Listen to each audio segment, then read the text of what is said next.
Shalom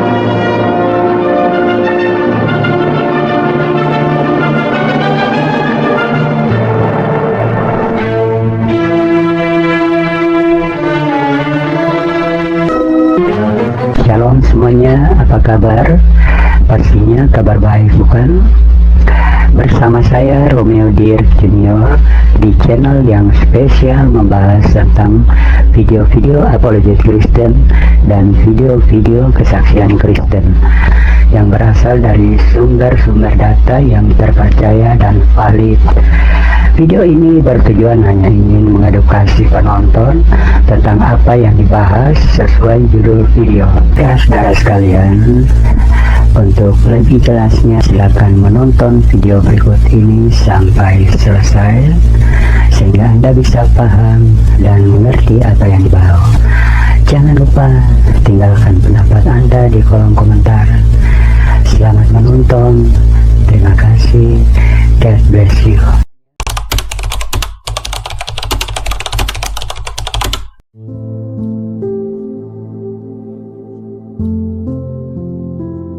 Today, I want to tell you a story that changed my life, and doing so fills me with emotion. My name is Omar Hassan. I'm 23 years old, and I live in Toronto, Canada. But to truly understand who I am, I need to take you back in time, to where it all began. Amman, the capital of Jordan, my hometown. Amman is a vibrant, pulsating city. Its narrow streets are always full of people. The markets overflow with the smell of freshly baked bread, grilled meat, and spices that seem to dance. And 5 times a day, the sound of the call to prayer echoes from the mosque and mixes with the daily noise of the city. I grew up there, in a small apartment, in a simple neighborhood, where the walls were so thin that you could hear your neighbors coughing or laughing late at night. The constant smell of coffee and dust was part of the air we breathed. In the morning, my mother would already be in the kitchen, and the sound of pots and pans would wake me up.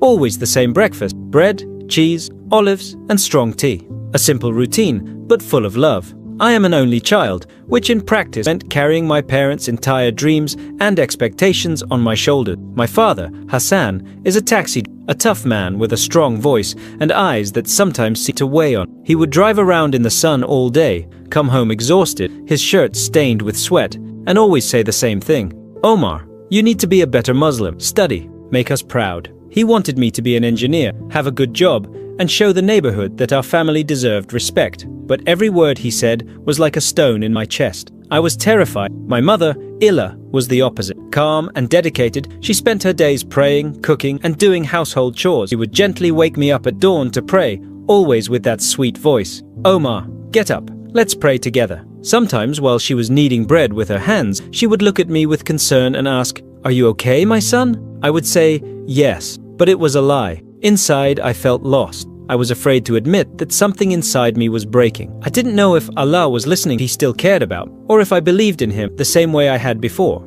At the time, I was studying engineering, trying to be the perfect son, the perfect student, but it was all too much. Anxiety consumed me. I would spend nights awake, my heart racing, staring at the cracked ceiling of my room and praying silently. Allah, what more do you want from me? I'm trying, but all I got was silence, a silence that made me feel even more alone. At university, I felt out of place. There were classmates who didn't care about faith. They skipped prayers, hung out in cafes, smoked hookah, and made fun of girls. And there were those who were extremely religious, who would judge me even if I missed the prayer time. One day, I completely forgot it was Ramadan because of a tasting and ate something in the courtyard. Khaled, a classmate, looked at me with contempt and said, "You're going to have to explain yourself to Allah."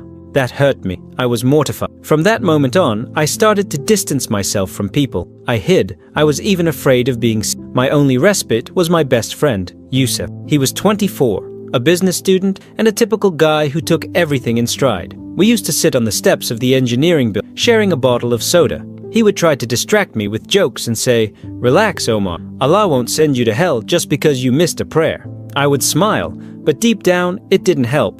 Because I didn't just want to avoid hell, I wanted to feel peace. I wanted to truly believe. I wanted to feel close to God. But I didn't know how to do that anymore. Sometimes Yusuf would insist that we sneak out to the market. We would buy some cheap falafel sandwiches and sit in a corner, watching the street vendors haggling with customers as if they were in a theater, shouting, laughing, and making exaggerated gestures. In those moments, it was as if I could breathe a little easier, as if the world felt lighter, if only for a moment. But the relief never lasted. Soon the weight would return, settle on my shoulders, on my chest, and I would feel it all over again. I remember one day in particular. I was in a structural design class, trying to concentrate, but my mind was elsewhere. The teacher was talking and writing on the board, but I couldn't see it. All I could think about was my father's tired face, my mother's worried gaze, my grades, my prayers, the doubt that was eating away at me inside. That's Mayam was in my class. She was 21 years old, quiet, always walked alone, and wore a discreet necklace with a cross. She was Christian, something unusual in Jordan, and because of that,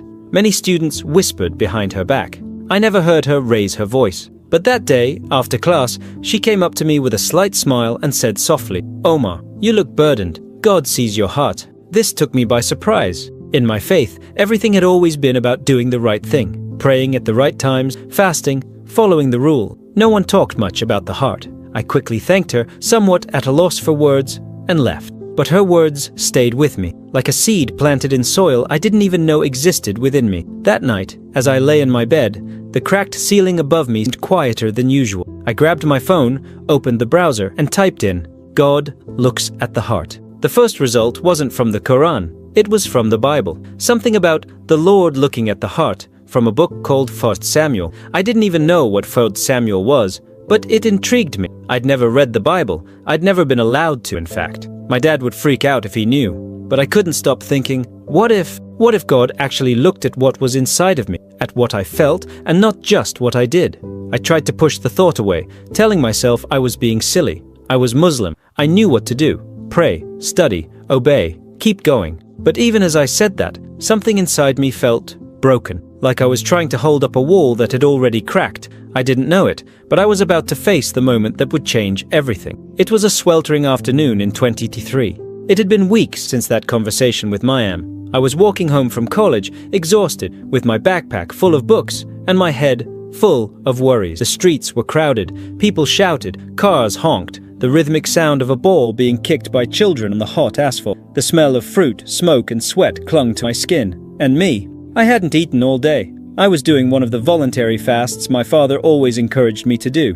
Allah is pleased with those who go above and beyond. I even forgot to drink water that I had spent hours studying for a test that could decide my semester. My eyes were burning. My mind was a mess. And above all, my father's voice wouldn't Omar, you need to make us proud. I felt like I was failing Allah, failing. I tried to convince I just need to get home, rest. It will pass. But as I turned the corner of a narrow street near the market, everything began to spin. My vision became blurry, as if I were looking at the world through wet glass. My legs began to give way.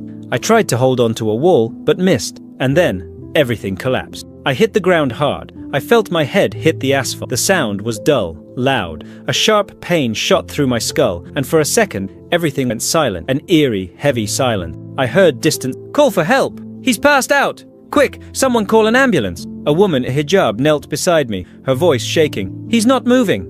A man with a cart dropped everything and ran to. A boy appeared with a small bottle of voices to come felt heavy, the lights fading. Before I could understand what was happening, everything went dark. I thought, is this how you die? The fear I felt at that moment, I can't explain it. It was more than fear of death. It was fear of what came after. I wasn't ready to meet Allah. I knew that. I knew I hadn't been good enough. I had missed prayers, let doubts grow inside me, even eaten during Ramadan by mistake. I felt dirty, inadequate, and the only thing that echoed in my head was, that's it, I'm going to hell. When my eyes opened, I was no longer on the streets of Amman. I no longer saw the vendors, the cars, or the children. I was somewhere else, a dark, suffocating, terrifying. I had never seen anything like it, but as soon as I smelled the smoke and felt the creepings in hell, the smoke was so thick, I could barely, each breath burned like liquid. The ground beneath me felt like on fire, and even with, I could feel the heat rising in my legs. I was shaking, not from the cold, but from terror. All around me, voices were screaming, screams of despair, of pain, of endless suffering. The sound cut through the air like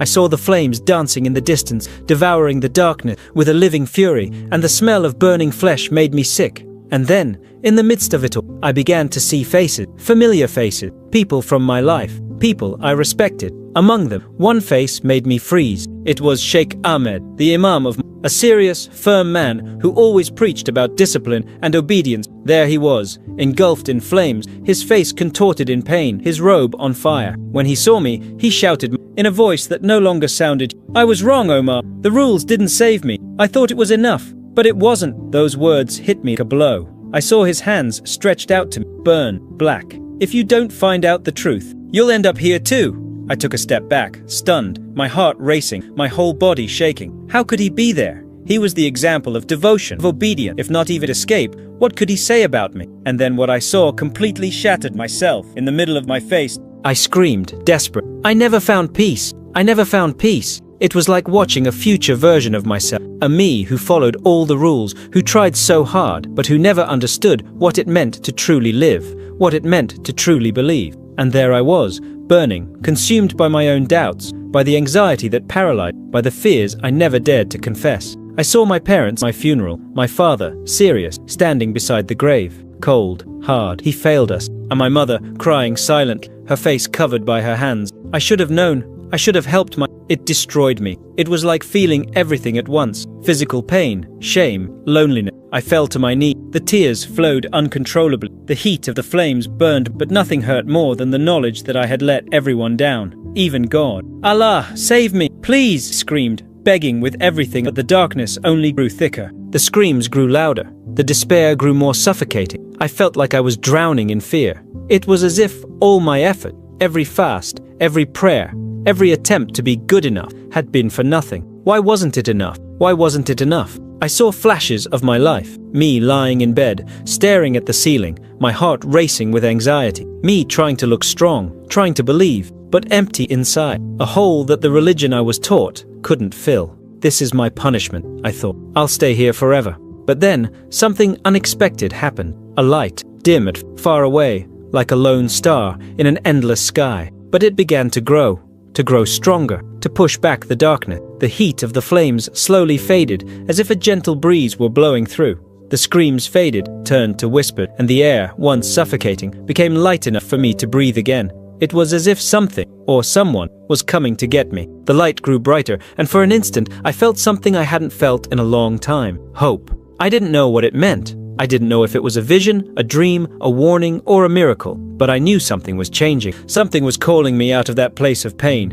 And I wanted to follow. I needed follow. I was still surrounded by darkness, my heart racing, the memories of that place burning in my mind. But in the light, something inside me began to change. For the first time, I didn't feel completely alone. The light was getting closer, and instead of burning me, it wrapped around me like a hug. It was warm, yes, but in a calming way, as if to say, "You're safe now." For the first time since I'd fallen into that dark place, my heart began to slow down. It was like someone was there watching over me, even when I thought I was completely alone. It was then that I saw him. In the midst of that light stood a man. He shone, not like a lamp, but like the sun reflecting off water. His clothes were white as freshly fallen snow, and his face was peace, pure, complete, indescribable. I had never seen it before, but somehow I knew who it was, and my heart was in conflict at that moment. But I am Muslim. This doesn't make sense. I should see Allah, not. I felt small, confused, like I had done something wrong just by being there with him. But then he spoke. His voice was soft as a breeze, but at the same time powerful, like a storm that calms. Single word. "Omar," he said, looking straight into my eyes. "I am the way, the truth, and the life. No one comes to the Father except through me." Those words hit me, not just in my ears, but deep inside me, in the most hidden place where I kept all my doubts, my fears, my pain. And in that moment, looking at it, I knew he saw me, truly. He saw everything I was, even the parts I hid even from myself. And still, he loved me. Jesus stepped forward, and that's when I saw his hands. There were scars on them, like old holes, marked by pain. And then he showed me the side of his body where a spear had pierced it. "I died for you, Omar, to give you peace and eternal life." I broke down. The tears came like a flood, streaming down my face, uncontrollable. It wasn't fear, it was love. A love so big, so present, so real, that it went through me completely. I had never felt anything like this. No prayer I had ever made me feel like this. No fasting, no rules, no effort. It was as if Jesus was holding me from the inside. He took my hand, and hell disappeared. Suddenly, we were in a garden. The grass was green and soft beneath my feet, as if I were walking on clouds. A clear stream ran beside it, its water sparkling in the sunlight. Colorful flowers bloomed everywhere, spreading the sweet scent of jasmine. And the birds, they sang such beautiful songs that I wanted to stay there, listening forever. The light still surrounded us, golden and soft. I felt it real, like nothing, absolutely nothing, could ever hurt me again. Jesus walked beside me, and far away I saw a city. It shone like gold, with gates that sparkled like precious stone. He pointed to it and said, "This is paradise, Omar. A place without fear, without pain, only joy." I saw people there, walking with smiles on their faces, laughing, with their eyes full of peace. And then I saw someone I recognized, my grandfather. He died when I was a child. He always told me old stories, gave me a sly, made me laugh.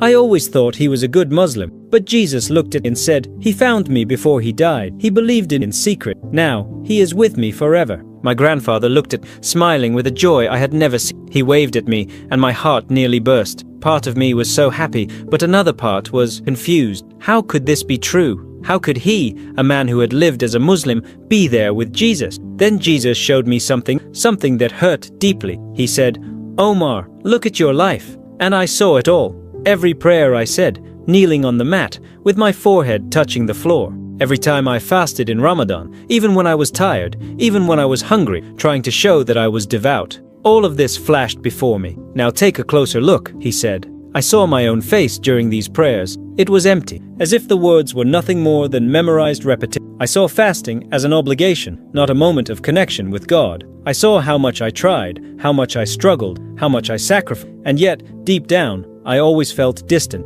anxious, lost. I remembered the nights I would lie down and, "Allah, do you see me? Are you pleased with?" But the answer was always silent. Then Jesus, with compassion, "Omar, your works cannot save you. They will never bridge the gap between you and God. Only my grace can. I am the only way." And in that moment, I saw clearly. My old faith left me exhausted. I was trying to please a God who always seemed distant, always demanding more. The rules, the ritual, it all felt like a chain that held me back. I followed the orders, but I felt no love, no freedom, only fear. But there, in that garden, with Jesus before me, I felt the opposite of all that. Love, rest. Jesus showed me his crucifixion, not as a distant image, but as something real, close, lived. I saw the blood dripping, the pierced hands, the body hanging between heaven and earth. And I understood. This was for me. Every to pay for the time I'd tried to and failed, for every prayer, for every moment of doubt. Then Jesus showed me two paths, two possible futures,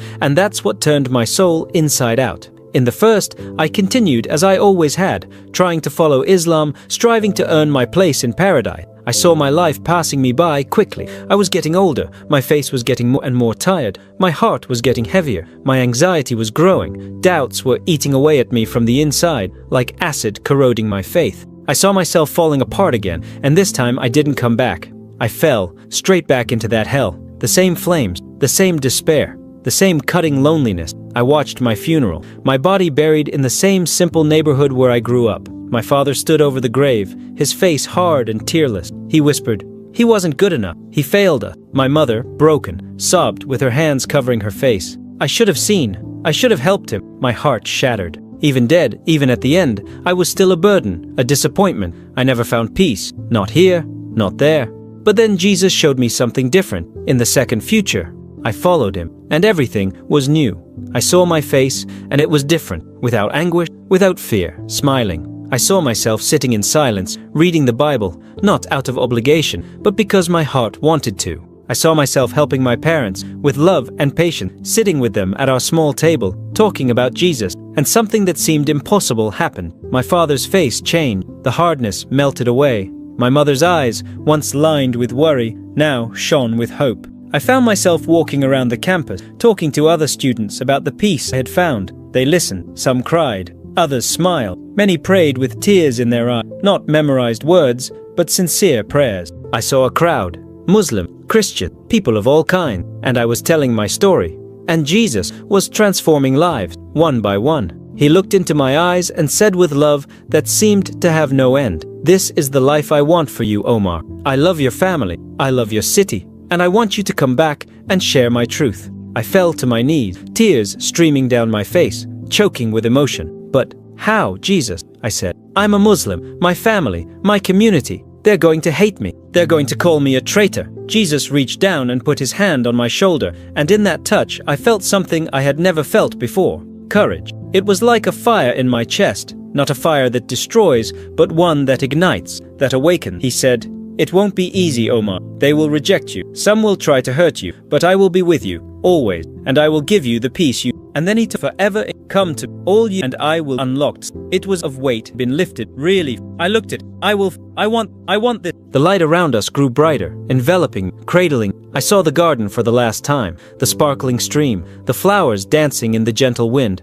and I knew this place would live inside me forever. Jesus said, "Come back, Omar. Be my light where there is darkness." I nodded. I was ready, even if it cost me everything, because I had seen hell, I had touched heaven, and I knew, with every ounce of certainty in my being, that Jesus was the truth, and I was ready to follow him, no matter the cost. It was then that I opened my eyes. I was in a hospital room. Machines were beeping softly around me. The white light from the ceiling blinded me for a moment. My head was pounding. My body felt like it was made of lead. I felt like I had been asleep for an eternity, and there, sitting beside the bed, was my mother, Ila. Her face was pale, her eyes red and streaked with tears. She was squeezing my hand so tightly it almost hurt. When she saw me wake up, she choked on a sob.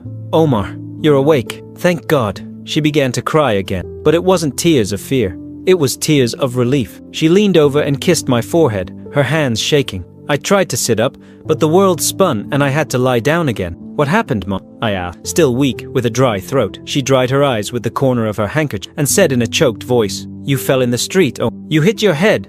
There was blood everywhere. A bunch of people rushed to help you. They took you to the hospital. You were unconscious for hours. The doctor said you might not wake up, but you woke up. It's a miracle. A miracle." He eased my hand again, and for the first time, even in that pain, tired, I felt true. I looked at my heart racing. It was going to jump out of my chest. As saved me. She froze. She stood completely still, as if time had stopped. Her eyes were wide with shock and confusion, her hand still holding mine, squeezing so tightly that I could barely feel my fingers. "What do you mean, Omar?" she asked in a shaky voice. "You were calling out to Allah when you... I heard people say you were whispering." I took a deep breath, my throat feeling dry. Even so, I began to... everything. I told how I saw hell, how I felt anxiety devour me from within like fire. I told about Sheikh Ahmed, the Imam who always preached blind obedience, shouting through the flames that the rules did not save him. I told him how Jesus came to me, how he showed me his scars, how he took me to heaven and showed me my grandfather, that gentle man from my childhood, and how he had secretly believed in Jesus. I told her how I saw two futures, one where I remained a Muslim and ended up in torment, and another where I followed Jesus and found peace. I told her, my voice shaking but with conviction. Jesus told me he is the only way. He told me to share his truth. My mother listened to me in silence. Her face was a painful mix of fear and curiosity. She glanced at the door several times as if she was afraid someone was listening. When I finished, she whispered, "Omar, be careful. Your father won't understand this. He'll be very angry. And the people at the mosque, they'll call you an apostate. Do you know what that means here?" I nodded, my heart tightening, as if an old weight had... But even with the fear, something inside me was different. It was a deep, quiet, steady... I knew Jesus was with me. "I know, Mom," said tenderly, "but I can't keep it to myself, the truth." It was at that moment that the door opened. My father, Hassan, came into the room. His expression was tense. He had been talking to the doctor in the hallway, but he had heard the last part of what I said. His face turned red in an instant. His eyes narrowed, dark as a storm. "What nonsense is this, Omar?" he shouted so loudly that the nurse in the hallway looked into the room in alarm. "Jesus, apostate, what are you saying?" I tried to explain. I tried to stay calm, even though my hands were shaking. "Daddy, I have seen hell. I have seen myself there. Jesus came to me. He showed me the truth. He is the only way to peace." My father exploded. He slammed his hand on the wall so hard it made me jump in fright. "You're just sick, that's all," he shouted. "You hit your head and now you're talking nonsense. You're a Muslim, Omar. We raised you to follow Islam. Stop this talk, or you'll bring shame to our family." My mother started crying, covering her face with her hands, begging us to stop. "Please, Hassan," she cried. "He just woke up. Let him rest." But my father looked at me with cold eyes, as if he no longer recognized me. He pointed his finger, his voice low but full of threat. "You better forget this nonsense, Omar. I won't let you ruin us. And then he left, furious, slamming the door behind him, leaving a painful silence. My mother stood there with me, wiping away her tears, without saying a word. But I saw something in her eyes that I hadn't expected: sadness and doubt. A few days later, I was discharged. I left the hospital with my body still weak and my head heavy, but something inside me was stronger than ever. I returned to our small apartment in Amman, but nothing was the same. The walls seemed narrower, the air denser, the silence more charged. I started reading the Bible on my cell phone in secret. At night, I would lock my bedroom door, sit on my bed, and read the Gospels quietly. Words that filled me like never before. Jesus healing the sick, forgiving sinners, touching those no one else would touch, dying for, resurrecting, promising eternal life. Each verse was like water in the desert. I whispered prayers to Jesus, asking for strength, asking for courage, and I felt him, always there. A friend, a savior, a presence that never left me. But I knew I had to be careful. My father watched me. He noticed every little gesture. I stopped going to the mosque. I said I was tired, that I needed to study, but he didn't believe me. Omar, what's wrong with you? He asked, his eyes. You used to pray with us. Go to the mosque with me now. You are always in your room. I stared at the floor, my hands sweating, my heart beating like a drum. I'm busy, Daddy. But he didn't. But my mother didn't say much. She just watched worried eyes. I cooked, sewed, kept the house. She was scared herself, for all of us. And I prayed for her. I prayed for him. I prayed for the courage to be a light, even in the darkness of my own home, Canada. His voice cold. Do you want to leave now? Run away to a country of infidels? To live your lie? The hope that still vibrated in my chest wavered. For a moment, everything was silent. I could hear the sound of my mother's knife against the cutting board. My father slowly rose from. His eyes showed no surprise, only disappointment. Of course you got a scholarship, he said bitterly. Now you think you can get rid of everything. Our values, our faith, your responsibility. It's not that, Dad, I said, trying to keep my voice steady, but it was shaking. It's an opportunity.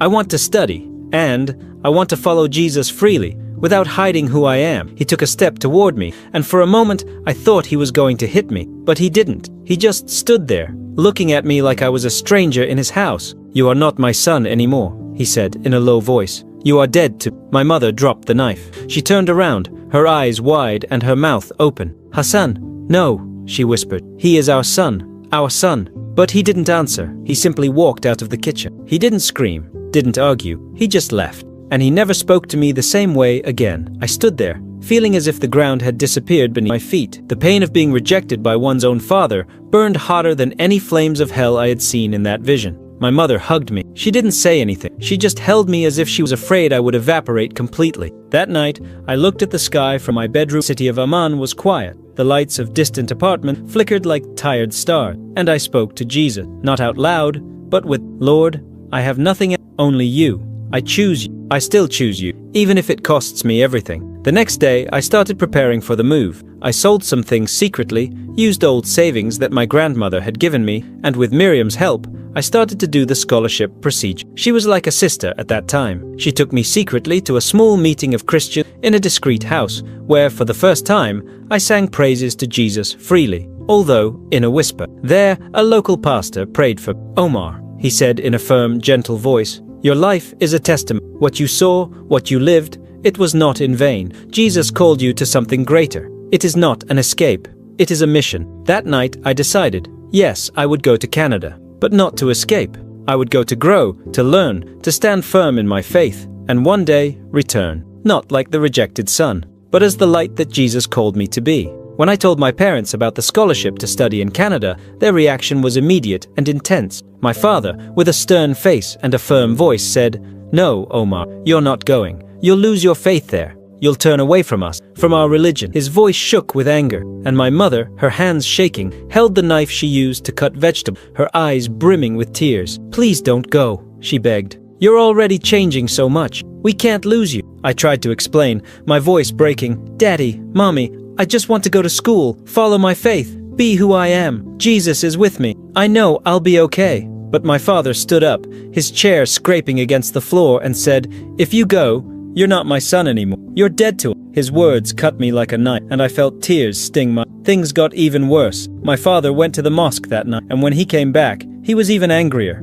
People are talking, Omar. They say you are turning away from Islam, that you are an apostate. The leaders of the mosque have heard about. They are watching you. They say you are a disgrace, that we have failed as parents. A shiver ran down my spine. In Jordan, being called an apostate was dangerous. People could hurt you, the authorities could get involved, and your family could be shamed. I saw the leaders of the mosque the next day when I passed by. They were standing outside, staring at me, whispering to one of them, an older man with a long beard, pointed at me and said something to the others, his face serious. I kept my head down, my heart racing, and ran. But I knew I wasn't safe. I went back to my room, my hands shaking, and prayed to Jesus. "Please, Jesus, help me," I whispered. "I want to go to Canada. I want to follow you. Give me the strength to do this." I felt his peace like a warm hand on my shoulder, and I knew I had to fight for this chance, no matter what the cost. I couldn't stay in Amman, not with the mosque leaders watch, not with my father's anger growing. I had to go to Canada, even if it meant losing my family.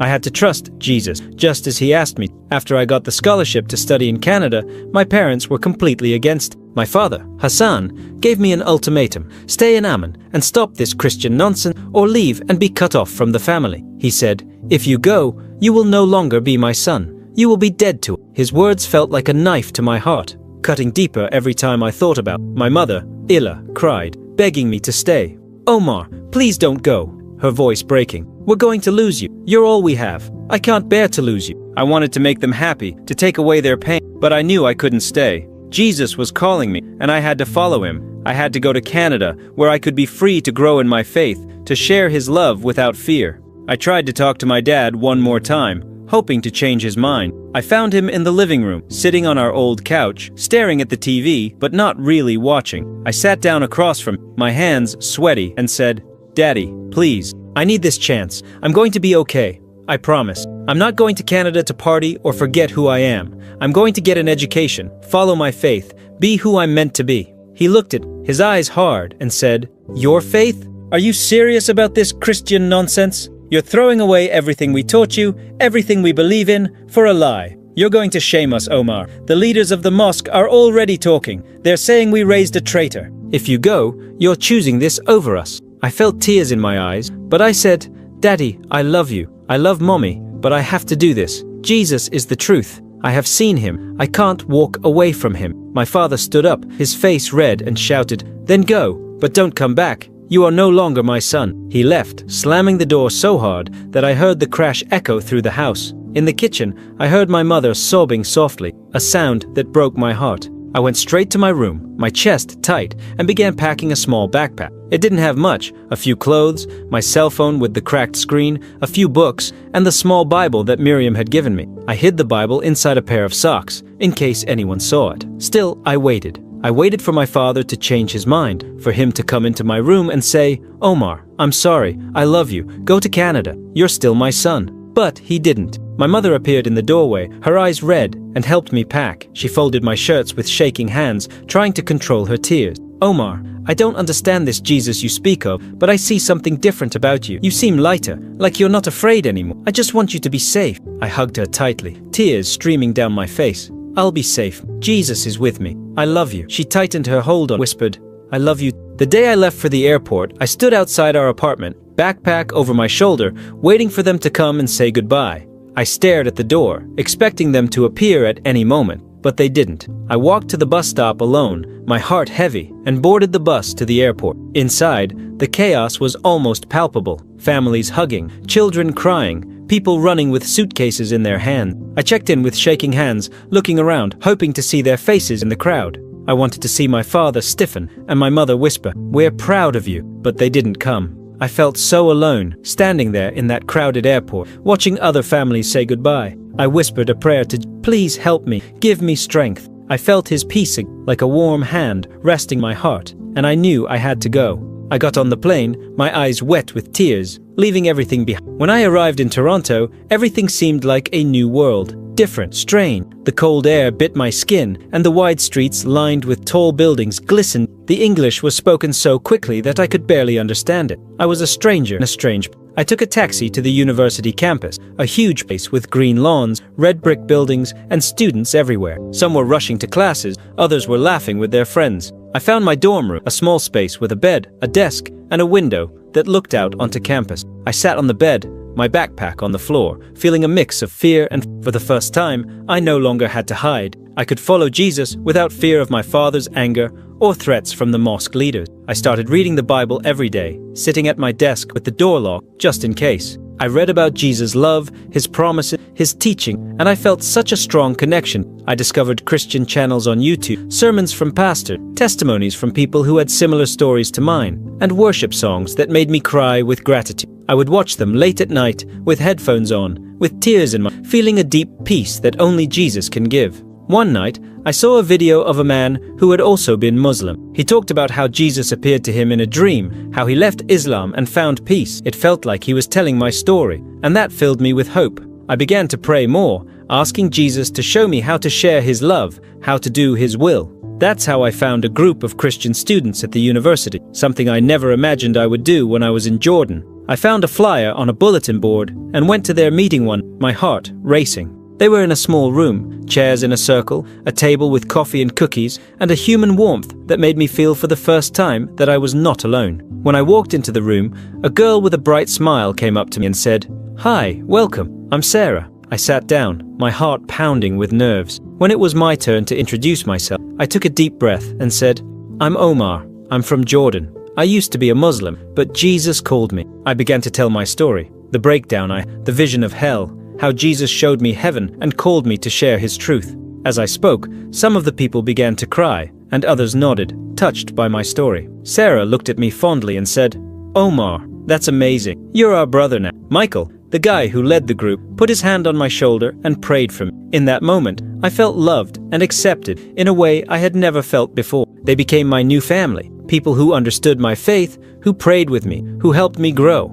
We met every week, singing, reading the Bible, sharing our stories. With each meeting, I felt stronger, as if I was finally ready to do what Jesus asked me. Jesus told me to share his truth, and I knew I needed to start there in Canada. At university, I saw many Muslim students who were just like me, trying to be good enough, but with a huge void inside. I wanted them to know the peace I had. I started talking to some of them, like Ali and Muhammad, guys I'd seen in my engineering class. I was scared at first, but I'd invite them to join me for coffee on campus, where the smell of espresso was always in the air. I would say, "Can I tell you something?" And I would start telling my story about the vision of hell, how Jesus saved me, how I found peace. They listened, eyes wide, and asked questions. "But what about Islam? What about the Quran?" I responded with what Jesus showed me. My prayers to Allah never brought me peace. Jesus' love did. So I started having little Bible study groups in my dorm room. Just me, Ali, Muhammad, and a few others. At first, they were scared. They said, "Omar, this is dangerous. What if someone finds out?" But I prayed with them, read the Bible, and slowly, they began to open up. Ali was the first to give his life to. One night, after reading about Jesus forgiving the woman caught in sin, Ali began to cry. He said to me, "Omar, I want this. I feel that emptiness. I want Jesus." We prayed together, and I saw peace fill her face. Some students were shocked, some looked at me suspiciously, some were angry, but I stood firm, because I knew I was on the right path. Then one day in math class, Khaled, a classmate, stopped me. He looked at me seriously and said, "You are spreading hate. Telling people to leave Islam is wrong." My voice shook as I replied, "I'm not spreading hate. I'm just sharing the truth. Jesus saved me. I want others to know him too." Khaled leaned closer, lowering his voice. "You're stirring up a dangerous fire. If you continue, you could lose your scholarship." I felt enormous fear. I had worked so hard to get there, and now I could lose everything. But I remembered the words of Jesus, "I will be with you." I prayed that night for strength and decided to continue, even at risk. A few days later, my phone rang. It was Yusuf, my cousin. His voice was heavy. "Omar, I'm in the hospital. There's something serious in my heart. The doctors say it's serious." He's asking, but he's still very angry. He keeps saying that you've brought shame to the family, and that's the cause of his illness. Yusuf paused, then added, "What about the mosque? They are spreading lies about you. They're saying you've turned your back on Islam, that you're a disgrace to your family." Yusuf's voice shook as he told me, "They're spreading it all over the neighborhood, making sure people hate you, and your parents too. It's bad, Omar." My heart sank, and even my sandwich fell to the forgotten. I wanted to turn back, to run to my father, to tell him I loved him, to beg his forgiveness. But I knew it wasn't safe, not with the mosque leaders stirring up trouble behind me. I felt torn. On one side, my new life in Canada, where I could freely follow Jesus. On the other, my old life in Jordan, where my parents suffered because of me. I whispered a prayer, so quietly that only Jesus could hear. "Jesus, please help my father. Help my parents find you. Show me the way." I needed to keep going. keep sharing the love of Jesus, trusting that He would touch my family's hearts in His own time. That night, I was in my simple dorm room in Toronto, sitting at my desk, my laptop open in front of me. The silence of the campus outside was broken only by the distant laughter of a few students. My room was modest, a bed with a blue blanket, a table full of books, empty coffee cups, and a small cross hanging on the wall, a gift from my Christian group. My Bible lay open beside me, its yellowed pages showing how much I had read. I thought a lot about my father, his illness, the leader of the mosque, and the Muslim students I was talking to. I felt an urgent need to share my story with the world, to tell people about the peace I had found in Jesus. I wanted to reach others who felt the same emptiness I had felt before. So I decided to record a video, something simple to post online, and maybe someone, somewhere, would hear it. I had never done this before, and I was nervous, but I felt Jesus telling me to go for it. I turned on the laptop's camera, adjusted the light so that my face wasn't in shadows, took a deep breath, and started speaking. My voice a little shaky. My name is Omar Hassan. I'm 23 years old, and I'm from Amman, Jordan. I used to be a Muslim, raised to pray 5 times a day, fast during Ramadan, follow all the rules of Islam. I tried so hard to be a good Muslim, to make Allah happy, to make my parents proud, but inside, I was always empty, always afraid that I wasn't good enough. I paused for a moment, swallowed hard, and continued. I had anxiety. I worried too much about my grades, about my faith, about everything. Lying in bed at night, my heart racing, I would ask Allah if He saw me, if He cared, but I never felt an answer, just silent. My throat tightened, but I forced my voice to continue. Then one day I passed out on the street. I was fasting, stressed about an exam, and the heat got to me. I hit my head and was out for a few minutes. In that moment, I saw hell. I saw myself burning, consumed by anxiety, never finding. I swallowed back, but my gaze remained. I saw an imam from my mosque, Brother Ahmed, shouting the rules. He told me that I would end up there too if I did not find the... My voice wavered, but I continued, stronger now. I was terrified. I thought I would be trapped there forever. I felt like I had failed my parents. I had failed Allah. I had failed myself. I leaned closer to the camera. My heart burst, but then Jesus appeared. A light so bright it drove out all darkness. He showed me His scarred hands, the scars from His nails, the spear at His side, and He said, "I died for you, Omar, to give you peace and eternal life." A deep emotion took hold of me as I spoke. He took me to heaven, a beautiful place with gardens, streams, a golden city. I saw my grandfather, a man I thought was a good Muslim, but who secretly believed in Jesus. My face softened, my eyes shone as I revealed what Jesus taught me. Jesus showed me that my Islamic faith could not save me, that all my prayers, fasts, rules were empty because they did not fill the void that only God can fill. My voice lowered, full of conviction. He said, "Your works cannot save. Only my grace can. I am the only way."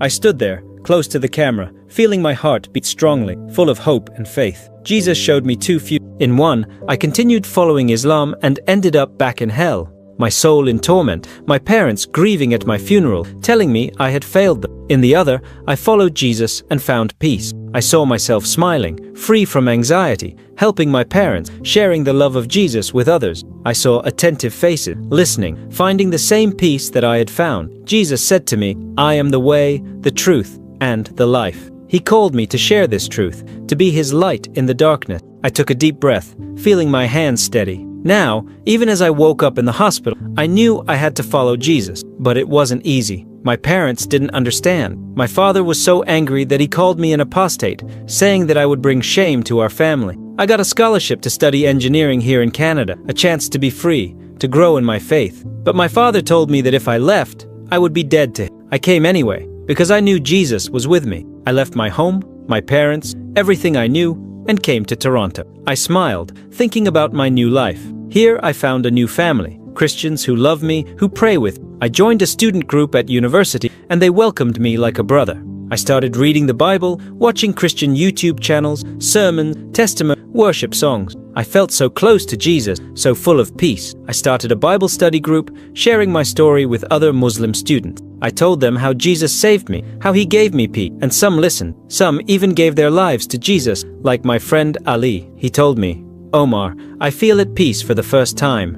I cried with him, so happy to see Jesus working through me. My voice turned serious, my eyes filling with tears. But it's not all easy. Some Muslim students found out and became angry. They reported me to the university, saying, "He is spreading hate, trying to convert people." The university called me, saying I could lose my scholarship if I continued to cause problems. I'm scared, but I can't stop. Jesus called me to share his love, and I have to continue. Back in Jordan, things are even worse. My father is sick. He is in the hospital with a heart problem. My friend Yusuf told me that he is asking, but still so angry, saying that I have shamed the family, that I am the reason why he is. The mosque leaders are spreading lies about me, telling everyone that I am a disgrace, making sure that people hate us, me and my parents. I want to go back to see my father, tell him I love him, but it's not safe, not yet.